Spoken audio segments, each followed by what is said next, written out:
So it was almost like everything that could go wrong did go wrong. First of all, I couldn't find my shoe. I couldn't find my shoe. And that is not the kind of adult thing that you want to hold you up from an appointment. So I had to stop myself at some point and say, all right, I'm not wearing that shoe. But it took me a minute to get to that. And then I was pulling up my lift and getting that situated. And my Wi-Fi went out. And I was like, oh my God, I thought I just paid that thing. What am I going to do now?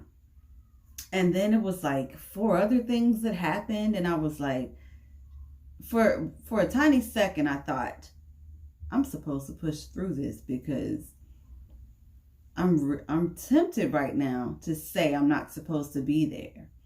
And last night, I was up because I think I mentioned already that I actually provide a little mini meal / snack for my clients, because at this phase it takes a while and the appointment takes a while, and I know that they're going to be hungry. So I have to eat, because if I don't, I end up all weak and jittery. Since I'm going to eat, I might as well give them some, right? So I made some vegan egg rolls. They were so good. And I made it for her and for my film guy, because my homie came through and actually recorded some footage for me. And that's awesome, because now I can use that on my Instagram and on my website. We've been trying to conduct this collaboration for quite a while now. So that was awesome. And you know what? I thought that having him here, having him in such close quarters with us, I thought that that would distract me and maybe make me take longer or not do such a good job. And it had the opposite effect. The opposite. I was doing things more technically correct. I guess because I knew I was being recorded. I knew I was going to have to go back and look at it.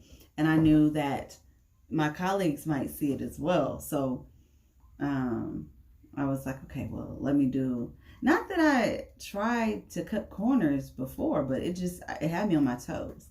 So that was a good thing. Good thing about that is it actually made me go faster. So I shaved about 30 minutes off of my usual treatment time, which I'm tempted to say sounds insignificant, but I know that it's not, because over the course of time, it's going to compound. And as it compounds, my time's going to get, don't look at these nails, my time's going to get shorter and shorter, and I'll finally be around the 2-hour mark that most microbladers who are in business are, the time that they take. People that have already been doing it for a while. So I look forward to that. She was my first Asian client, and I was excited about it. But when I went to practice last night, I was kind of like, what am I supposed to do different? But I didn't really see that when I went to find some helpful materials and tutorials or whatever. But I knew that she had a different spine. So, and it was crazy because her brows it was clear as day. I think it's spine 5. That means nothing to you if you haven't gone through Feed Academy or whatever. Anyway, what I'm saying is it was a different brow. She had the longest brow hairs I've ever seen in my life. When I combed them, her brow hairs came down to right here. I am not kidding you. I should have taken a picture of it. They were super duper long, but her hair grows tremendously fast anyway, obviously. So, I feel good. I feel good because for the first time, when I went to turn around and give her the mirror, I was looking at her in the second before I gave it to her, and I smiled, but I did it unconsciously. Like I didn't mean to, or inadvertently. One of those two. I didn't mean to do it. And I smiled because I liked them so much. And I was hoping, I kind of knew that she would like them too. Nobody gives me the reaction that I want. I wonder if it's because of me. I'm gonna do an experiment next time. I'm gonna be overly excited and see if I get more excitement from my client, because I was super excited about those, and maybe I just didn't really show it. They looked good. I did want to go over them one more time, but I knew that would have kept us here another 30 minutes. So if they need to be darkened, we'll do, actually, I don't need to go over them during the touch-up, but we'll see how they heal. She was looking at the mirror up close, trying to decipher her hairs from the microbladed strokes, which is perfect. That's exactly what I want. So today was a great day. I'm glad that I pushed through everything psychologically and emotionally to actually go through with this appointment and to make it here.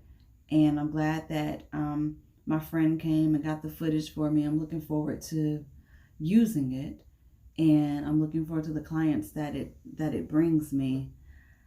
Man, I'm going to start writing it down, because earlier I was like, when I record my video, I'm going to say this. And then now I'm so excited, I forgot what that was. So I guess that's good enough to say. I'm excited. I'm glad it happened. I'm glad it went the way it went. She was really chill.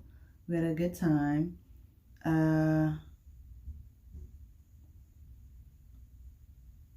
Oh, I remember.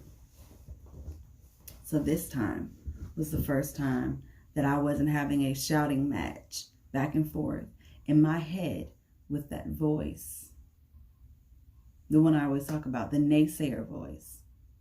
Today was the first time that I wasn't like hearing, you should stop. This looks horrible. You don't know what you're doing. Maybe this isn't for you.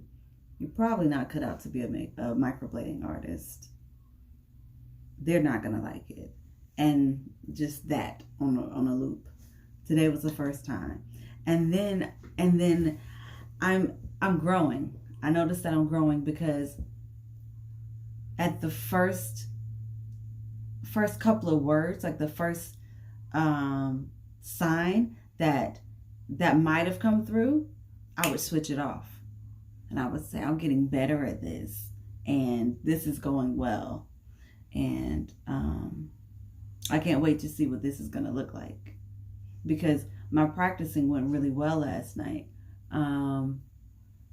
which just, I practiced like 6 brows last night. So nothing special. I'm just getting better because I'm being consistent. Now, I can close in on that consistency and practice longer, and instead of doing 5 or 6 days a week, do 7 days a week no matter what.